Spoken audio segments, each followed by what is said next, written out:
کا ذریعہ بنتا ہے. دل کی بیماریوں کا کسی کو فکر نہیں. بخار ہو جائے آپ چڑھ جائے آپ کو پتہ چل جاتا ہے, نزلہ ہو جائے آپ کو پتہ چل جاتا ہے, کھانسی ہو جائے پتہ چل جاتا ہے. دل کی بیماریوں کا کیا پتہ چلے. صحابہ کرام رضوان اللہ تعالی علیہم اجمعین کی جماعت کے اللہ پاک کے محبوب حضرت محمد الرسول اللہ صلی اللہ تعالی علیہ وسلم نے دلوں کی صفائی کی. پہلے لوگ جھونپڑیوں میں کچے کوٹھوں میں رہتے تھے, نہ اتنی صفائی تھی نہ اتنی ترقی تھی. آج برتنوں کی صفائی دیکھو, کپڑوں کی صفائی دیکھو, مکان کی صفائی دیکھو, رات دن بس اسی دھندے میں لگے ہوئے.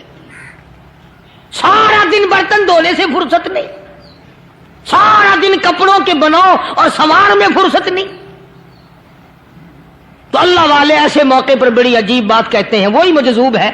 مجذوب علی رحمت کہتے ہیں بظاہر تو ہر شے میں بے حد صفائی, بظاہر تو ہر شے میں بے حد صفائی, مگر دل میں ہے گندگی انتہائی. بظاہر تو ہر شے میں چہرے کی صفائی, بدن کی صفائی, نہ جانے کتنی قسم کا صابن ہے, نہ جانے کتنی قسم کے پاؤڈر ہیں, نہ جانے کتنی قسم کے شیمپو ہیں, نہ جانے کتنی قسم کے کپڑے ہیں, کیا چال ڈھال ہے, کیا نئے نئے ڈیزائن ہے. مجذوب کہتا سب کچھ دیکھ لیا, بظاہر تو ہر شے میں بے حد صفائی, مگر دل میں ہے گندگی انتہائی. جس یار کی بیٹھک میں بیٹھ کے کھانا کھایا, جس رشتہ دار کی بیٹھک میں بیٹھ کے کھانا کھایا, اسی کی بہن کو دیکھ کر آبرو پہ ڈاکہ ڈالنے کا پروگرام ہے. سبحان اللہ, سبحان. جس دوست کے گھر میں بیٹھ کے کھانا کھایا, اسی دوست کی بیوی کی عزت لوٹنے کا پروگرام ہے. پرانے زمانے میں اب بھی دلی جیسے شہر میں اگر دعوت کی جاتی ہے تو وہاں ایک تشتری میں نمک آتا ہے سب سے پہلے. عرب میں بھی دستور تھا پرانے زمانے میں, اگر کوئی دعوت کرتا, کوئی تقریب کرتا, سب سے پہلے نمک آتا تھا. ایک ایک انگلی ہر شخص نمک چاٹتا تھا. کیا مطلب؟ جس نے نمک چاٹ لیا اب وہ نمک حرامی نہیں بنے گا. اس گھر میں چوری کرنا, اس گھر کی آبرو کا غلط تصور لانا, اس گھر کے مال میں خیانت کرنا وہ حرام سمجھتا تھا جس گھر کا میں نے نمک چکھ لیا. اور مسلمانوں کی بات نہیں, ہندوؤں کی بھی یہ باتیں تھی. مولانا محمد علی صاحب جلندری سب قید رحمت اللہ علیہ فرمایا کرتے تھے کہ ایک سکھ تھا بہت بڑا ڈاکو, مسلمان اور ہندو مل کر اس کو ساتھ ملا کر کے لے گئے کہ یہاں اس گاؤں میں اس پنڈ میں ڈاکہ ڈالے. سفر کر کے گئے, تکلیف اٹھا کے گئے. اس سکھ ڈاکو نے پوچھ لیا کہ یہ کون سا گاؤں ہے کہ یہ فلانا ہے. اچھا سارے کے سارے یہ تلاش کرو, یہ سوچ بچار کرو, اپنے پنڈ کی, اپنے علاقے کی, کسی مسلمان کی, کسی ہندو کی, کسی سکھ کی, کسی چوڑے چمار کی اس گاؤں میں لڑکی تو نہیں. ہمارے یہاں سے کوئی لڑکی تو شادی ہو کے یہاں نہیں آئی ہوئی. ان ساروں میں سے کہنے لگا کہ ہمارے بھنگی کی لڑکی جمعدار کی یہاں آئی ہوئی ہے. کہنے لگا واپس چلو, بیٹی بیٹی ہے چاہے بھنگی کی ہو یا نواب کی ہو. ارے کل بیٹی کا ڈولا دیا تھا, آج ڈاکہ ڈالیں گے, شرم نہیں آئے گی؟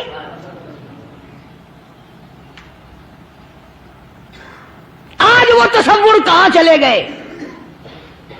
اور ہم سب روتے پھرتے ہیں سکون نہیں, سکون نہیں, اطمینان نہیں. ارے اطمینان آئے گا کیسے؟ ہمارے دل بے ایمان ہے, نیتیں خراب ہے, آئے گا کہاں سے؟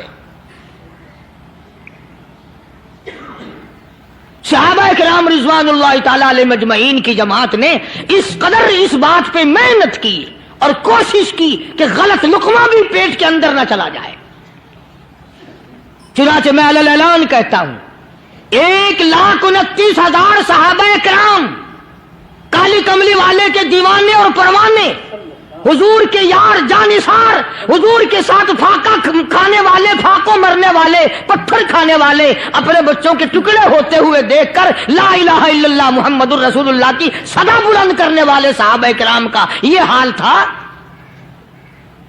پیدل سفر کر کے جاتے تھے یہودی عیسائی، شام نکل گئے، فلسطین نکل گئے، ہندوستان آ گئے، 2 سال لگ جاتے تھے، اپنی جوان بیٹیوں کو مسلمانوں کے گھروں میں چھوڑ کے آ جاتے تھے۔ کبھی نگاہ نبوت نے جن کو رنگ دیا تھا، کبھی کسی صحابی پہ ذرہ برابر الزام نہیں لگا۔ سبحان اللہ۔ ان یہودیوں کا، ان عیسائیوں کا یہ عقیدہ تھا کہ محمد صلی اللہ علیہ وسلم کے جو غلام ہیں، ان کی نگاہ بھی پاک ہے، ان کے دل بھی پاک ہیں، ان کے ارادے بھی پاک ہیں، ان کے ہاتھ بھی پاک ہیں۔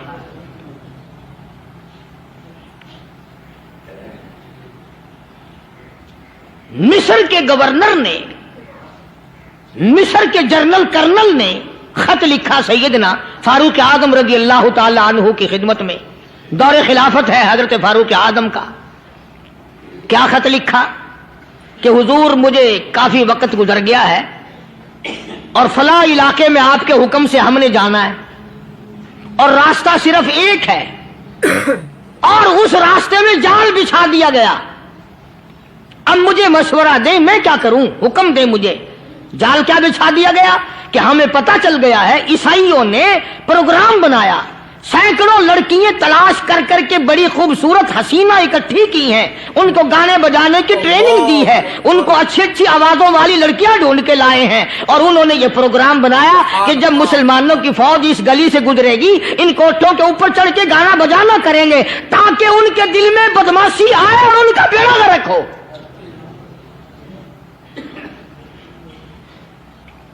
کبھی کافر کا یہ عقیدہ تھا کہ مسلمان کا دل بگڑا تو یہ گیا، اس کی نیت میں خرابی آئی اور یہ تباہ ہوا۔ جناب فاروق اعظم رضی اللہ تعالیٰ عنہ نے اسے یہ خط نے لکھا کہ تو قرآن پڑھا کر، تو نفل پڑھا کر۔ امیر المومنین خلیفۃ المسلمین سیدنا فاروق اعظم رضی اللہ تعالیٰ عنہ نے اپنے جنرل کرنل کو خط لکھا کہ اس میں لمبی چوڑی فکر کی کوئی بات نہیں، اس میں کوئی پریشانی والی بات نہیں، کوئی سوچ و بچار والی بات نہیں، سارے تیری فوج میں، تیری کمان میں مسلمان ہیں، سب کو اکٹھا کر لے، ساروں کو اکٹھا کر کے قرآن کریم کے سورت نور کی 2 آیتیں سنا دے۔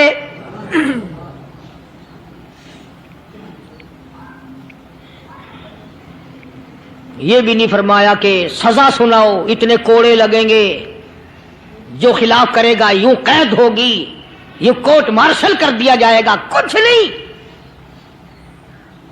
جناب فاروق اعظم رضی اللہ تعالیٰ عنہ کی رائے دیکھو، ان کے خیال میں قرآن کریم میں اتنی بڑی طاقت ہے، اتنی بڑی عظمت ہے، اتنی بڑی کرامت ہے، کلام الہی میں اتنا بڑا شرف ہے۔ اعلان کر دیا، فرمایا اپنے کرنل کو ساری فوج کو، لشکر کو اکٹھا کر کے قرآن کریم کی فلاں فلاں آیت سنا دے۔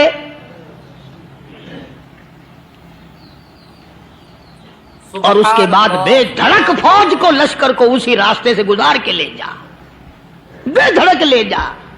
ہائے کبھی قرآن کی 2 آیتوں سے کام بن جاتا تھا، اب سارے قرآن سے میرا تیرا کام نہیں بنتا۔ قصور قرآن کا نہیں ہے، یہ میرا تیرا ہے۔ یہ تو اتنی وفادار کلام ہے، اتنی پاک کلام ہے، خدا کی قسم ہزاروں رجسٹروں کے گتے، ہزاروں چائے کے ڈبے، ہزاروں مٹھائی کے ڈبے، لاکھوں کروڑوں دوائیوں کے ڈبے گندے نالوں پہ، کوڑیوں پہ، روڑیوں پہ پڑے ہیں، اور جس گتے نے قرآن کے ساتھ یاری لگا لی، خدا کی قسم کوئی آدمی بغیر وضو اس گتے کو بھی ہاتھ نہیں لگا سکتا۔